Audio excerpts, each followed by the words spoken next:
Hi friends, welcome to MS be keeping. లో బోయ తోడి ఈరోజు మక్కలు పెడుతున్నాం.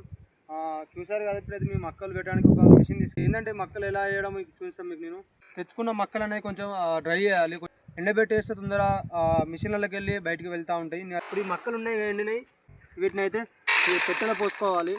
సాళ్ళలో వెళ్తున్నప్పుడు అవి గింజలు అనేటివి ఈ సాల్లో పడుతూ ఉంటాయి. అవి ఎలా ఇప్పుడు చూస్తాం మీకు. నేనైతే సాల్లో వెళ్తున్నా, ఇప్పుడు వెళ్తుంటే ఇక్కడ గింజలని మీకు చూస్తాను. ఇప్పుడు ఈ సాల్లో కూడా గింజలను చూస్తాం మీకు. నేను చూసారు కదా గింజలు అనేటివి లోపల ఎలా పడ్డాయో.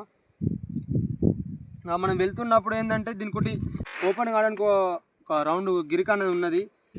ఇక్కడ గిరికి ఉంది కదా ఫ్రెండ్స్, గిరికలకి వెళ్ళి గింజలు అనేవి ఇట్లా బయటకు వెళ్తూ ఉంటాయి. ఇక్కడ గిరికి ఉంది కదా, ఇప్పుడు దాటిందంటే ఇట్లా గిరిక ఓపెన్ అవుతూ ఉంటుంది. చూసారు కదా ఎలా ఓపెన్ అవుతుందో. గింజలు అనేవి ఇలా పడుతూ ఉంటాయి. ఇక్కడ చూడండి ఫ్రెండ్స్, మీరు కూడా హాఫ్ ఫీట్లో గింజలు అనేవి పడుతున్నాయి. సాల్ మొత్తం ఇలా పడుతూ ఉంటుంది. అంటిల్ దెన్ చూస్తున్నాడు ఎంఎస్బి.